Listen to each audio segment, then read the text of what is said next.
ഞാൻ ഒരു പൊളിറ്റിക്കൽ വിഷയം കൂടി, ഞാൻ ഹാർഡ് കോർ പൊളിറ്റിക്സ് അല്ല സംസാരിക്കുന്നതെങ്കിൽ പോലും ഇപ്പോൾ കത്തി നിൽക്കുന്നൊരു പ്രശ്നം മലപ്പുറത്തിൻ്റെ സീറ്റ് വിഷയമാണ്. ആ വിഷയത്തിൽ ഇടതുമുന്നണിയുടെ ഒരു പ്രചരണം ഇന്നലെ ആരംഭിച്ചിരിക്കുന്നത് UDFിൻ്റെ കാലത്ത് സ്വകാര്യ രജിസ്ട്രേഷൻ കൂട്ടിയതുകൊണ്ടാണ് ഈ പ്രതിസന്ധി ഉണ്ടായിരിക്കുന്നത്. കാലാകാലങ്ങളായി UDF മന്ത്രിമാർ ഈ വിഷയത്തിൽ ഇടപെടാത്തത് കൊണ്ടാണ് സീറ്റ് പ്രതിസന്ധി ഉണ്ടായിരിക്കുന്നത് എന്നാണ്. ഈ മലബാറിൽ തല ഉയർത്തി നിൽക്കുന്ന അനവധി സ്ഥാപനങ്ങളുണ്ട്, കോളേജുകൾ, അതുപോലെ തന്നെ +2 ഉള്ള പിന്നെ +2 കോഴ്സുള്ള വിദ്യാലയങ്ങൾ. അതൊക്കെ ആരുടെ കാലത്ത് അനുവദിച്ചാന്നൊന്ന് റിസർച്ച് ചെയ്താൽ മതി. മുഴുവൻ UDF കൊടുത്തതാണ്. ഒന്ന്.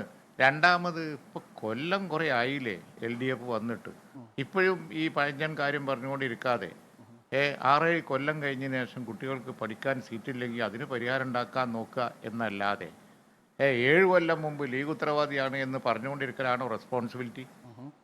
അതുകൊണ്ട് ഈ പഠിക്കാൻ ഇപ്പോഴത്തെ ഈ 6-7 കൊല്ലം കഴിഞ്ഞ് പഠിക്കാൻ കഴിയാത്ത കുട്ടികളുടെ പ്രശ്നത്തിന് പരിഹാരം ഉണ്ടാക്കി കൊടുക്കണം. അതാണ് ചെയ്യേണ്ടത്. അതല്ലാതെ ഇതിൻ്റെ റെസ്പോൺസിബിളായ ആളുകളെ തെരഞ്ഞ് വർത്തമാനം പറഞ്ഞു കൊടുത്തിട്ട് ഭരണം കയ്യിലില്ലേ, അതുകൊണ്ട് ഇതിന് സൊല്യൂഷൻ ഉണ്ടാക്കി കൊടുക്കണം.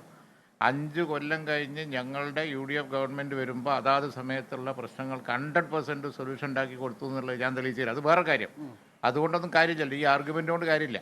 വാദപ്രതിവാദമല്ല ഇപ്പോൾ വേണ്ടത് സൊല്യൂഷനാണ്. 11,000 വിദ്യാർത്ഥികൾക്കാണ് സീറ്റ് ഇല്ലാതെ പോകുന്നത്. അൺഎയ്ഡഡ് സീറ്റുകൾ കൂടി കണക്കിലെടുത്താൽ A+ കിട്ടിയ വിദ്യാർത്ഥികൾക്ക് അവരുടെ ഇഷ്ടത്തിനനുസരിച്ച് സ്കൂൾ കിട്ടാത്ത അവസ്ഥയും ഉണ്ടാകുന്നു. അതിന് സൊല്യൂഷനാണ് വേണ്ടത്. ലീഗ് ഏറ്റെടുക്കാൻ പോവുകയാണ് വിഷയമായി. ലീഗ് ഏറ്റെടുത്തു കഴിഞ്ഞു. അല്ല, തീർച്ചയായിട്ടും അത് ലീഗ് ഏറ്റെടുക്കുമ്പോൾ ഒരു സംശയവും വേണ്ട. അത് കുട്ടികളുടെയും രക്ഷിതാക്കളുടെയും നാടിൻ്റെയും പ്രശ്നമാണ്, ഭാവി തലമുറയുടെ പ്രശ്നമാണ്. ഞാൻ വിദ്യാഭ്യാസ മന്ത്രിയോട് സംസാരിച്ചിരുന്നു, പല ഘട്ടങ്ങളിലും മുഖ്യമന്ത്രിയോട് സംസാരിച്ചു, എല്ലാവരോടും ഞങ്ങൾ നിയമസഭയിൽ പറഞ്ഞിട്ടുണ്ട്. നേരാം വണ്ണം ഒരു സൊല്യൂഷൻ ഉണ്ടാക്കാനാണ് നോക്കുക. സൊല്യൂഷൻ ഉണ്ടാകുന്നില്ലെങ്കിൽ തീർച്ചയായും ജനാധിപത്യപരമായ പ്രതിഷേധത്തിലേക്ക് ഞങ്ങൾ പോകും. +2 ക്ഷാമത്തിന്റെ പേരിലുള്ള പ്രതിഷേധം മുസ്ലിം ലീഗ് ഏറ്റെടുക്കും. വളരെ സ്ട്രോങ് ആയ പ്രതിഷേധം ഉണ്ടാവും ഇത്തവണ. ഇപ്പൊ അവർ പിന്നെ അഡീഷണൽ സീറ്റ് അനുവദിക്കുന്നു, ഒരു കാര്യമില്ല. മാർജിനൽ ഇൻക്രീസ് ഈ കുത്തി നിറക്കുകയാണ് ഉള്ള പിന്നെ ക്ലാസ്സുകളിൽ. അങ്ങനെ കുട്ടികളെ പഠിപ്പിക്കാം. 50 പേരുടെ ഇരിക്കേണ്ടിടത്ത് 65-70 70-75 ആവും ഇത്തവണ. അങ്ങനെ പോയിട്ട് കാര്യമില്ലല്ലോ. അങ്ങനെ എന്താ കാര്യം? അതുകൊണ്ട് കാര്യമില്ല. അതൊരു സിവിലൈസ്ഡ് സൊസൈറ്റിക്ക് ചേർന്നതല്ല.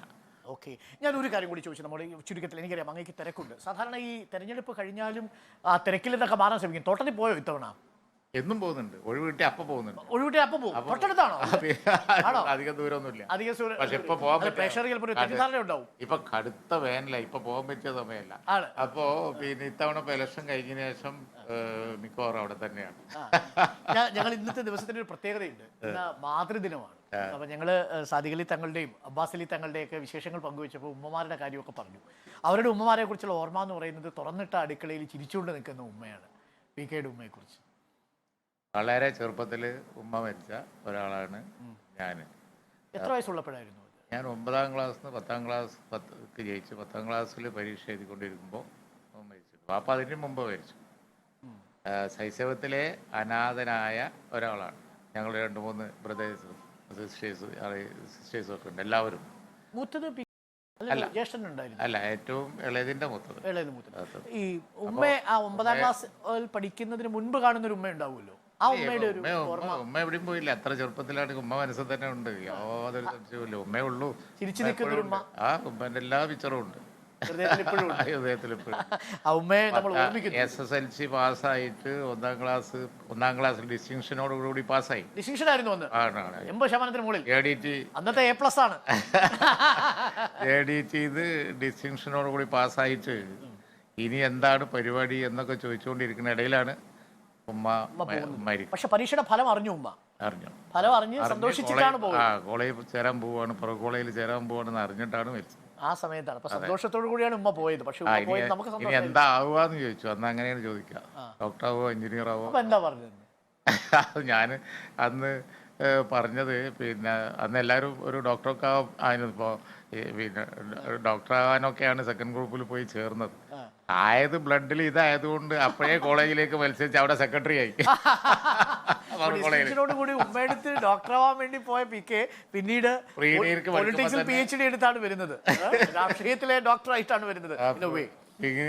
പ്രീ ഡിഗ്രിക്ക് പഠിക്കുമ്പോൾ തന്നെ കോളേജ് യൂണിയൻ സെക്രട്ടറി ആയി പറഞ്ഞു കോളേജിൽ. ഓക്കെ, ഞാൻ ഒരു വിഷയം